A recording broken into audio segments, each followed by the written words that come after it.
ನಾನು ಅದನ್ನು ಯೂಟ್ಯೂಬ್ನಲ್ಲಿ ನೋಡಿದೆ. ಅದರಲ್ಲಿ ಅವರು ಈ ಅಭಿಮಾನ್ ಮತ್ತು FL77 ಎಂದು ಉಲ್ಲೇಖಿಸಿದ್ದರು. ಅದನ್ನು ನೋಡಿದ ನಂತರ ನಾನು ಅಭಿಮಾನನ್ನು ಬೇರು ವಲಯಕ್ಕೆ ಕೊಟ್ಟೆ. ನಾನು FL77 ಅನ್ನು ಟ್ಯಾಂಕ್ಗೆ 200 ಮಿಲಿ ದರದಲ್ಲಿ ಬೆರೆಸಿ ಮೇಲ್ಭಾಗದ ಸಿಂಪಡಣೆಯಾಗಿ ಬಳಸಿದೆ. ಇದು ಹಣ್ಣುಗಳಿಗೆ ಉತ್ತಮ ಬಣ್ಣ ಮತ್ತು ಉತ್ತಮ ಹೂಬಿಡುವಿಕೆಯನ್ನು ನೀಡಿತು. ಇದನ್ನು ಬಳಸಿದ ನಂತರ ಬೆಳೆಗಳು ತುಂಬಾ ಚೆನ್ನಾಗಿವೆ. ನಾನು ಬಾಳೆಗೆ ನೀಡಿದಾಗ ಬಾಳೆಕಾಂಡದ ಬೆಳವಣಿಗೆ ತುಂಬಾ ಉತ್ತೇಜನಗೊಂಡಿತು. ಸಸ್ಯಗಳ ಬೆಳವಣಿಗೆಯು ಚೆನ್ನಾಗಿತ್ತು ಮತ್ತು ಬೇರಿನ ಬೆಳವಣಿಗೆಯು ಪ್ರೋತ್ಸಾಹಿಸಲ್ಪಟ್ಟಿತು. ನಾನು ಇದನ್ನು ಬಳಸುತ್ತಾ 2 ತಿಂಗಳಾಗಿದೆ. ಈ 2 ತಿಂಗಳಲ್ಲಿ ನಾನು 2 ಬಾರಿ ಹೆಸರು ಕಾಳು ಪೈರು ಕೊಯ್ಲು ಮಾಡಿದ್ದೇನೆ. ನಾನು ನೆಟ್ಟ ಹೆಸರು ಕಾಳು ಪೈರು ವಿಧ ತೇಜ. ಈ ವಿಧದಲ್ಲಿ ನಾನು 2 ಕೊಯ್ಲುಗಳಲ್ಲಿ 200 ಕೆಜಿವರೆಗೆ ಕೊಯ್ಲು ಮಾಡಿದ್ದೇನೆ. ಮೇಲ್ಭಾಗದ ಸಿಂಪಡಣೆ ಉತ್ತಮ ಬಣ್ಣ. ನನ್ನ ಹೆಸರು ಕೃಷ್ಣಮೂರ್ತಿ.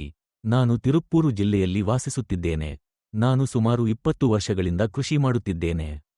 ಪ್ರಸ್ತುತ ನಾನು 6 ಎಕರೆ ಭೂಮಿಯಲ್ಲಿ ಬದನೆಕಾಯಿ, ಹೆಸರುಕಾಳು, ಬಾಳೆ, ಸಿಹಿಗೆಣಸು, ಜೇನುಹುಳು ಸಾಕಾಣೆ ಮತ್ತು ನೆಂದ್ರಂ ಮುಂತಾದ ಬೆಳೆಗಳನ್ನು ಬೆಳೆಸಿದ್ದೇನೆ.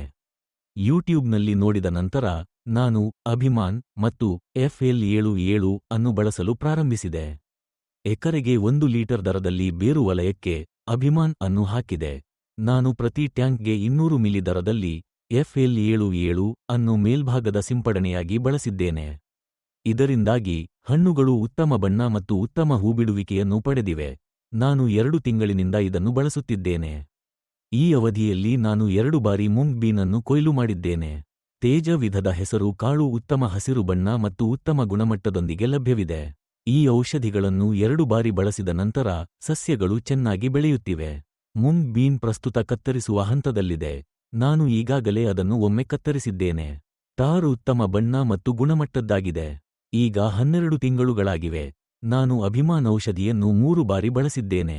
FL77 ಅನ್ನು ಮೇಲ್ಭಾಗದ ಗೊಬ್ಬರವಾಗಿ ಬಳಸಿದ ನಂತರ ಪಡೆದ ಹಣ್ಣುಗಳು ಉತ್ತಮ ಬಣ್ಣ, ಉತ್ತಮ ತೂಕ ಮತ್ತು ಉತ್ತಮ ಗುಣಮಟ್ಟದ್ದಾಗಿರುತ್ತವೆ. ಆದ್ದರಿಂದ ಬಾಳೆಹಣ್ಣಿನ ಬೆಳವಣಿಗೆಯೂ ಸಹ ಉತ್ತಮವಾಗಿರುತ್ತದೆ. ಬಾಳೆಯ ಕಾಂಡವು ಉತ್ತಮ ಶಕ್ತಿಯಿಂದ ಬೆಳೆಯುತ್ತದೆ. ಸಸ್ಯಗಳ ಬೆಳವಣಿಗೆ ಮತ್ತು ಬೇರಿನ ಅಭಿವೃದ್ಧಿ ಉತ್ತಮವಾಗಿದ್ದು ಬೆಳೆ ಉತ್ತಮ ಇಳುವರಿಯನ್ನು ನೀಡುತ್ತದೆ.